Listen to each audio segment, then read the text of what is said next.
Income tax பற்றின புரிதல். Income டேக்ஸ்னால் என்ன? இன்கம் டேக்ஸ்ன்றது கவர்மெண்ட்டுக்கு ஒரு முக்கியமான வருமானம். அதிலிருந்து தான் பொது பணியும் மற்ற அரசு பணியும் பண்ண அவங்களுக்கு பணம் கிடைக்குது. நம்ம சம்பாதிக்கிற இன்கம் மேலே இந்த டேக்ஸை சார்ஜ் பண்ணுவாங்க. அதாவது மொத்த வரவு மேலே இல்லாமல் வெறும் நெட் இன்கம் மேலே. ஒரு சின்ன எக்ஸாம்பிளை பார்ப்போம். ஒரு பிஸ்னஸில் 30 லட்சத்துக்கு சேல்ஸ் நடக்குதுன்னு வச்சுப்போம்.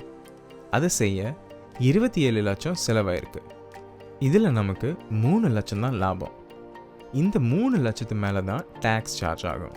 மொத்தம் 30 லட்சம் மேலே இல்லை. இன்கம் டேக்ஸ்க்கும் ஜிஎஸ்டிக்கும் என்ன வித்தியாசம்? ஜிஎஸ்டி அதாவது சரக்கு மற்றும் சேவை வரி மொத்த டிரான்சாக்ஷன் மேலே சார்ஜ் ஆகும். நம்ம எக்ஸாம்பிளில் மொத்தம் 30 லட்சம் மேலே. ஆனால் இன்கம் டேக்ஸ் நம்ம லாபத்து மேலே தான் சார்ஜ் ஆகும். இன்கம் டேக்ஸ் ரிட்டர்ன் ஃபைல் பண்ணதுனால வர அட்வான்டேஜஸ் என்னன்னு பார்ப்போம். லோன்ஸ் சுலபமாக கிடைக்க ஐடி ரிட்டர்ன்ஸை ப்ரூஃபாக சப்மிட் பண்ண தேவைப்படும். இன்கம் டேக்ஸ் ரீஃபண்ட் எலிஜிபிளாக இருந்து அதை கிளைம் பண்ணணும்னா ரிட்டர்ன் ஃபைல் பண்ணுறது கட்டாயம். நமக்கு இன்கம் ப்ரூஃபாகவும் அட்ரஸ் ப்ரூஃபாகவும் யூஸ் ஆகும். நிறைய கண்ட்ரீஸோட விசா அப்ளிகேஷன்ஸ்க்கு ஐடி ரிட்டர்ன்ஸ் சப்மிட் பண்ண தேவைப்படும். நமக்கு இருக்கிற எலிஜிபிள் லாஸஸை வரும் வருஷங்களில் வர ப்ராஃபிட்ஸோட அட்ஜஸ்ட் பண்ணிக்கலாம். லாஸை நம்ம ஐடி ரிட்டர்னில் காமிச்சாதான் இதை பண்ண முடியும். Avoid penalty. ரிட்டர்ன் ஃபைல் பண்ண வேண்டியது இருந்து பண்ணாமல் விட்டால் ஐடி டிபார்ட்மெண்ட் நமக்கு 10,000 ரூபாய் வரைக்கும் பெனல்ட்டி போடுவாங்க. அதை தவிர்க்க ரிட்டர்ன் ஃபைல் பண்ணணும். இன்சூரன்ஸ், எம்எஸ்எம்இ ரெஜிஸ்ட்ரேஷன், அப்புறம் அது சம்மந்தமான லோன் பெனிஃபிட்ஸ்லாம் நம்ம எடுக்கணும்னா இன்கம் டேக்ஸ் ரிட்டர்ன் கண்டிப்பாக ஃபைல் பண்ணியிருக்கணும். ஏஐஎஸ், டிஐஎஸ் மற்றும் ஃபார்ம் 26AS. ஏஐஎஸ் அதாவது ஆனுவல் இன்ஃபர்மேஷன் ஸ்டேட்மெண்ட். நம்மளோட சம்பாத்தியம், நம்ம கட்டின டேக்ஸஸ், அப்புறம் இன்னும் சில டிரான்சாக்ஷன்ஸ் பற்றின விரிவான பதிவு தான் இந்த ஏஐஎஸ். டிஐஎஸ் அதாவது டேக்ஸ் பேயர் இன்ஃபர்மேஷன் சம்மரி. ஏஐஎஸ்ஸையே சுருக்கி அந்த மொத்த பதிவையும் சம்மரியாக தரது தான் இந்த டிஐஎஸ். Form 26AS. ஃபார்ம் 26ASன்றது டேக்ஸ் டிடக்டட் அட் சோர்ஸ் அதாவது டிடிஎஸும் டேக்ஸ் கலெக்டட் அட் சோர்ஸ் அதாவது டிசிஎஸும் பற்றின இன்ஃபர்மேஷன் தர பதிவு. அதிக மதிப்புள்ள பரிவர்த்தனை அதாவது ஹை வேல்யூ டிரான்சாக்ஷன் என்னென்ன ஏஏஎஸ் இல்லை டிஏஎஸில் ரிப்போர்ட் ஆகும். அதிகமான பணம் பேங்க்கில் டெபாசிட் பண்ணுறது, பெரிய தொகைக்கு ஏதாவது பொருள் வாங்குறது, பெரிய தொகைக்கு வீடோ நிலமோ விற்கிறது, இது மாதிரியான டிரான்சாக்ஷன்ஸ் எல்லாம் இன்கம் டேக்ஸ் டிபார்ட்மெண்ட் கண்காணித்து ஏஐஎஸ் இல்லை டிஐஎஸில் கொண்டு வருவாங்க. எந்தெந்த டிரான்சாக்ஷன்லாம் வருன்றத புரிதலுக்காக கொஞ்சம் விரிவாக பார்ப்போம். ஒரு ஃபைனான்ஷியல் இயரில் சேவிங்ஸ் அண்ட் எஃப்டி அக்கௌண்ட்ஸில் 10 லட்சத்துக்கு மேலே பண்ணுற கேஷ் டெபாசிட்ஸ், ஒரு ஃபைனான்ஷியல் இயரில் சேவிங்ஸ் அண்ட் எஃப்டி அக்கௌண்ட்ஸில் 10 லட்சத்துக்கு மேலே பண்ணுற கேஷ் விட்ரால்ஸ், பேங்க் டிராஃப்ட் அல்லது பே ஆர்டர்ஸ் அல்லது பேங்கர்ஸ் செக்குக்கு 10 லட்சத்துக்கு மேலே ஒரு ஃபைனான்ஷியல் இயரில் கேஷ் பேமெண்ட் பண்ணியிருந்தா, ஒரு ஃபைனான்ஷியல் இயரில் 50 lakhsக்கு மேலே கேஷ் டெபாசிட்டோ விட்ராயலோ ஒருத்தரோட கரண்ட் அக்கௌண்ட் இல்லை அக்கௌண்ட்ஸில் பண்ணியிருந்தா, ஒரு ஃபைனான்ஷியல் இயரில் கிரெடிட் கார்டு மூலியமாக 1 லட்சத்துக்கு மேலே செலவு பண்ணியிருந்தா, ஒரு ஃபைனான்ஷியல் இயரில் 10 லட்சத்துக்கு மேலே டிபென்ச்சர்ஸோ பாண்ட்ஸோ வாங்கியிருந்தா, ஒரு ஃபைனான்ஷியல் இயரில் 10 லட்சத்துக்கு மேலே யூனிட்ஸ் ஆஃப் மியூச்சுவல் ஃபண்ட்ஸ் வாங்கியிருந்தா, ஒரு ஃபைனான்ஷியல் இயரில் 10 லட்சத்துக்கு மேலே ஷேர்ஸ் வாங்கியிருந்தா. அசையாத சொத்து அதாவது வீடு, நிலம், அந்த மாதிரி சொத்து ஏதாவது 30 லட்சத்துக்கு மேலே வாங்கியிருந்தா இல்லை விற்றுருந்தா, ஃபாரின் கரன்சி 10 லட்சத்துக்கு மேலே ஏதாவது ஃபைனான்ஷியல் இயரில் வாங்கியிருந்தா இல்லை எக்ஸ்சேஞ்ச் பண்ணியிருந்தா, ஒரு ஃபைனான்ஷியல் இயரில் ஏதாவது பொருளோ சேவையோ 50 லட்சத்துக்கு மேலே விற்றுருந்தா, ஏதாவது ஒரே நாளில் கேஷ் கொடுத்து பொருளோ சேவையோ 2 லட்சத்துக்கு மேலே வாங்கியிருந்தா, மியூச்சுவல் ஃபண்ட்ஸ் யூனிட்ஸோ எக்விட்டி ஷேர்ஸோ வாங்கியிருந்தா இல்லை விற்றுருந்தா. இந்த டிரான்சாக்ஷன்ஸில் ஏதாவது நீங்கள் பண்ணியிருந்தாவோ இல்லை இதில் ஏதாவது உங்களுக்கு ஆப்ளிகபிள்னாவோ நீங்கள் இன்கம் டேக்ஸ் ரிட்டர்ன் ஃபைல் பண்ணிடுறது சிறந்தது. ஏன்னா அந்த இன்ஃபர்மேஷன் இன்கம் டேக்ஸ் டிபார்ட்மெண்ட் கிட்ட ஏற்கனவே இருக்குது. யாரெல்லாம் இன்கம் டேக்ஸ் ரிட்டர்ன் கம்பல்சரியாக ஃபைல் பண்ணணும்? அடுத்து சொல்ல போகிற கேட்டகரியெல்லாம் இன்கம் டேக்ஸ் ரிட்டர்ன் கண்டிப்பாக ஃபைல் பண்ணணும்.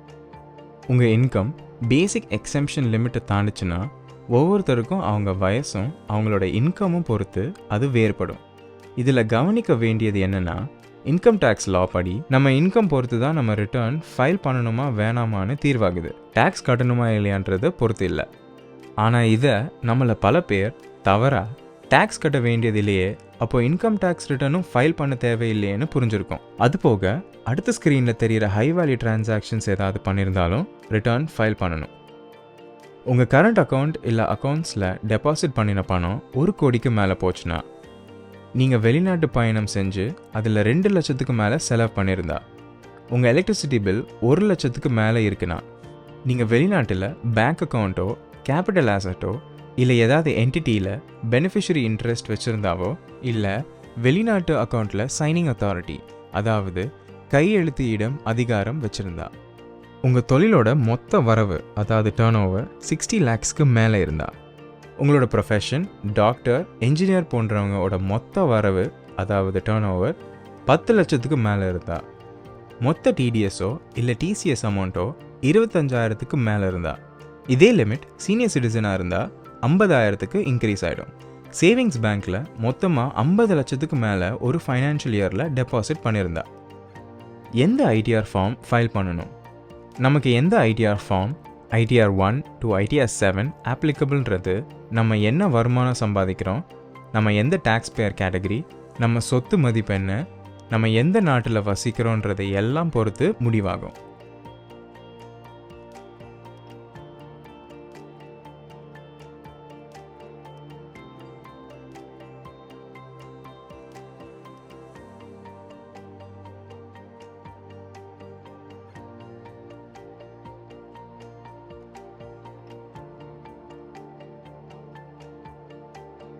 ஐடிஆர் ஃபைல் பண்ணாதனால வர விளைவுகள்.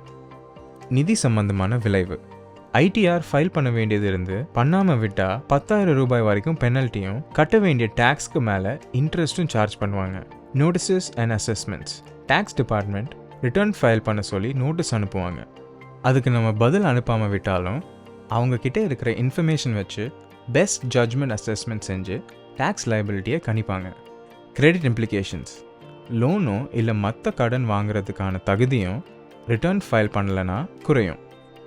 டேக்ஸ் ரீஃபண்ட்ஸ் மற்றும் லாஸ் கேரி ஃபார்வர்ட்.